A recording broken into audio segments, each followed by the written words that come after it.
Hey, sports fans. Welcome to this week's episode of The Rider Sports Spot. I'm your host, Chris Horton, and today I'm joined by none other than the Carlos Delcid and the incomparable Dan Imat. Are you guys ready for a great show? Oh, yeah. We're born ready. Yep, let's do it. All right, the topic today is an issue of race. The NFL is strongly considering a new 15-yard penalty for saying the N-word while on the field.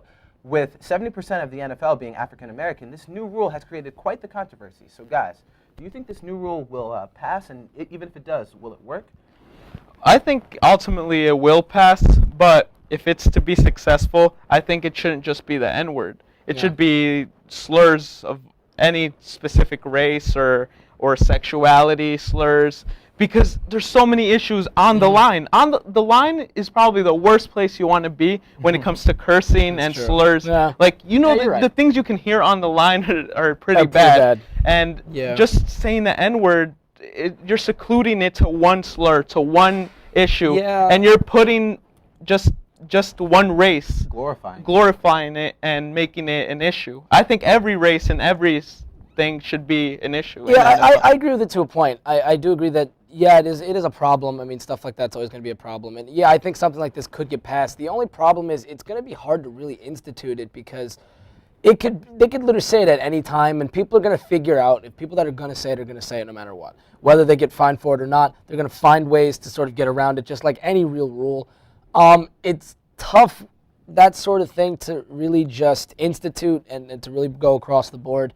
Of course, with a lot of stuff going on with the Miami Dolphins and their locker room situation, I'm sure that this is one of the real reasons why this is picking up steam. But, I mean, at the end of the day, it's a tough way to go about it, to make a rule. I say I'm all for it. I just don't know if it's going to be effective enough where it can completely get rid of that problem. I just see that maybe this could be a great step to sort of deter people from doing it. At the end of the day, though, I don't know if it's not going to eradicate it completely, in my opinion. I just don't think it's realistic. Yes, it will be a very interesting offseason. Heisman winner Jameis Winston is currently playing 2 sports in college. He is the only one to do this since Deion Sanders, and actually wants to play in the NFL and the MLB. So, guys, is this something to be talked about? I mean, could we be seeing Jameis 2 or 3 years from now playing for the Jets in the fall and the Yankees in the spring? Well, I could see it happening, but ultimately I think it's just way too hard to do.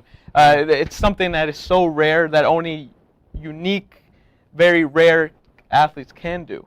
We've seen it done, but it's caused so many problems. Deion Sanders had like so many games for football, and then I have to do this and do that, and then it just caused so many problems both for the teams and the media. It's just like, it just makes the image of the teams and the player just look terrible. Just because you have to pick which sport you like more. So I think Winston will ultimately pick football, just because he's better at it, and he has a better chance at becoming a professional. And in baseball, it's so much harder. You have to go 2 years developing in the minor leagues. It's not just you're going to go in and start as a rookie. You have to develop, and I don't think Winston wants to have that, has that patience to do that. I agree.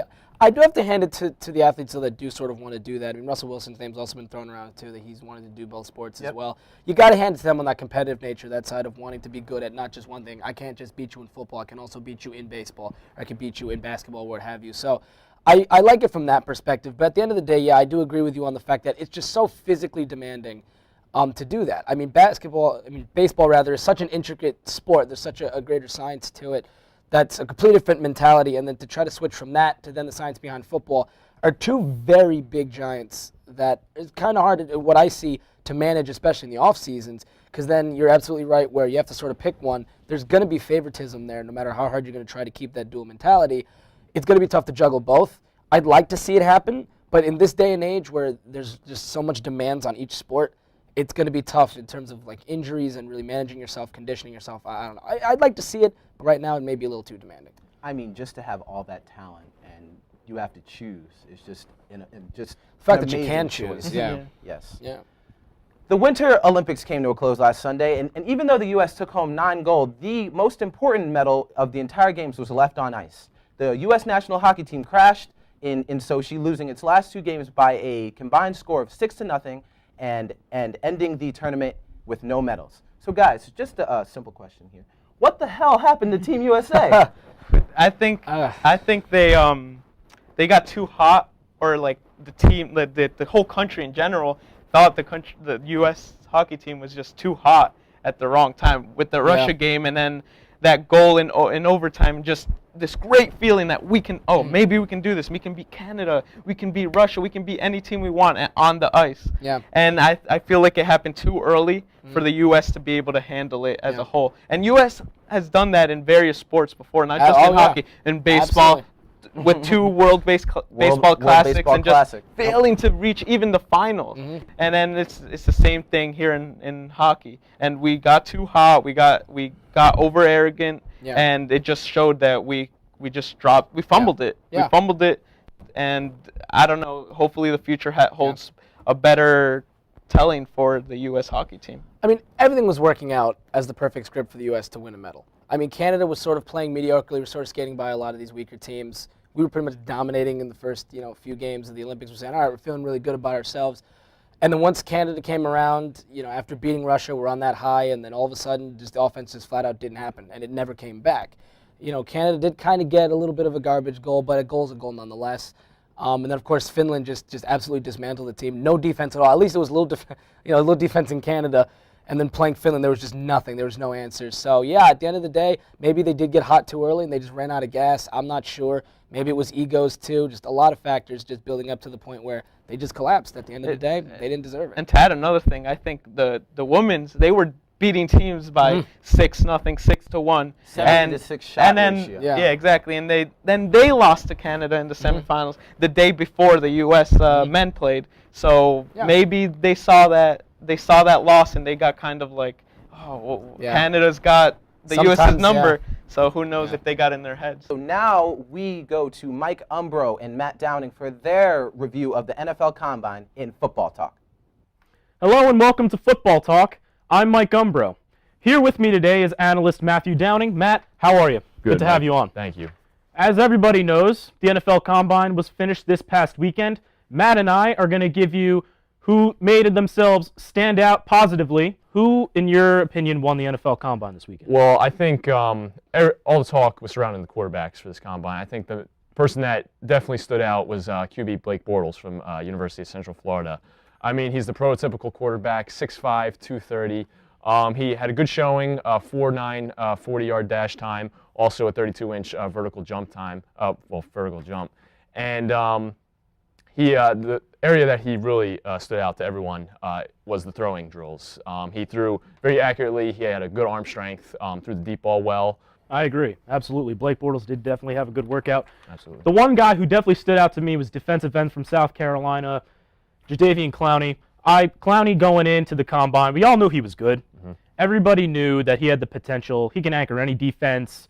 He's going to be an outstanding pro player. But once he got to the Combine, he actually talked a big game. He was talking about how he was going to run a 4.4 40, which for his size is amazing. Yeah, that's unheard of. So, definitely he came in, officially ran a 4.5, which is like a millisecond off. He did a broad jump of 10.4. He did a vertical leap of 37.5 inches. His whole Combine performance was amazing.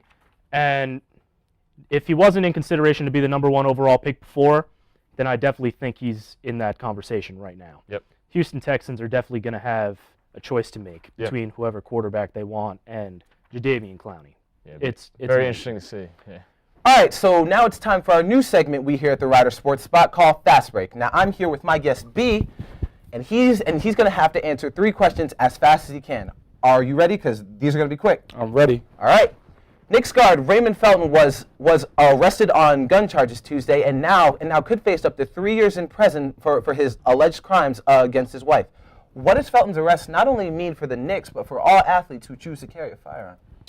Well, Chris, first which, thank you for having me here today. Yes, of course. I think first which, you have so many guys that, they come into the NBA and, they get this big opportunity to go and play basketball, which is great. But I think, once you get there, you have to understand that, as an athlete and the image that you hold in the public eye, you can't do the same things that you used to do. And I think that, you have to understand that, those old ways, those things that everybody else, that the rest of the community gets involved in, you can't let yourself get caught up in these things. You got to stay on track. Yes. And one some of his biggest priorities right now is is his team. Trying to make it to the playoffs. The Knicks. And just trying to push that team in the right direction. New NBA commissioner Adam Silver is seriously considering adding a 4-point line to the game, thus expanding the court and increasing scoring. How do you feel about this change maybe coming to the NBA or even the entire sport? Honestly, I feel that, could this make the game more exciting? Yes. I think that I don't think it'd be a bad idea. I think, it would actually create the opportunity of a 5-point play. If, let's just say if somebody got fouled, Crazy. If they made the shot and then, plus the extra one from the strike, it'd make it very exciting. I am very interested to see whether or not they add that. Maybe, maybe not. We'll see what happens. Yes. Could be very, very interesting. The NBA is in its final 3 months, and this is usually when teams start to gear up for the grind of the NBA playoffs. Now, I know it's early, but who do you have in the finals right now? Well, I believe in the East right now. You got to give it to Miami, man. I mean, there's nobody else better than them right now. I agree. In the West, I feel like you have a few contenders. Depending on how things continue to work out in Oklahoma City with Kevin Durant and that whole team, I think they could also be there. I think, hey, you can't count the Spurs out. Every year we say, they're getting older and older. Too old. But you know what? Come, April or March every year, you're sitting there scratching your head again, like, man, they just made it right back into the top of the playoffs. I think right now they're actually number 2. So I think they're also a good contender. You also have the Clippers with Blake Griffin and Chris Paul. Yep. I mean, we'll also look forward to see what they can do there too as well. Just think, April is only 2 months away. It's coming quick, man. Thank you so much, Pete. And now we go to Jason Zoblin for this week's Score Center. Welcome to Score Center. My name is Jason Zoblin. This past Monday in the NBA, we saw 2 of the worst teams go head-to-head. Bucks played the Sixers, and there were points galore. For the Bucks, the top player was O.J. Mayo. He scored 25 points and had 3 assists. For the Sixers, the top player was Thaddeus Young. He scored 28 points and had 7 assists. Bucks won 130-110. Another game this past Monday was between the Dallas Mavericks and the New York Knicks. The top player was Vince Carter, who scored 23 points and had 3 assists. For the New York Knicks, the top player was Carmelo Anthony with 44 points and 9 rebounds. This game was a close game throughout, but the Mavericks came out on top, 110-108. That's all I have this week for Score Center. Back to you, Chris. Thanks, Jason. That's actually all the time that we have for you today. I was your host, Chris Horton. I hope you guys enjoyed it. See you guys next week.